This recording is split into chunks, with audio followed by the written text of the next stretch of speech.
Nagnasa ako sa giyera ko dahil ang hilig niyang magsuot hanggang sobrang ikli na shorts pag mag-diet, ikumit sa labas. Hindi ako seloso, hindi rin ako insecure, pero hindi bawat labas namin ni GF parang may free viewing. Hindi dahil gwapo ako, kundi dahil parang may live exhibit sa tabi ko. Pawis na pawis siya, ako naman bilang concerned na boyfriend, gusto ko sana punasan kaso napahinto ako.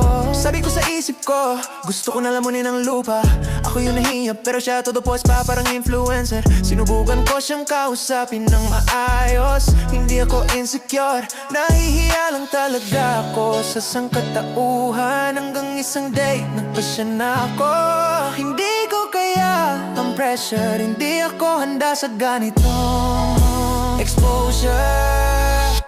Tahimik siya tapos bigla niyang sinabi, so ayaw mo sa'kin. Sabi ko hindi ayoko dahil pakiramdam ko ako yung nakahubad. Tuwing lumalabas tayo normal para sa'yo, pero sobrang nakakahiya sa mga tao. Umuwi akong single pero kaya pa.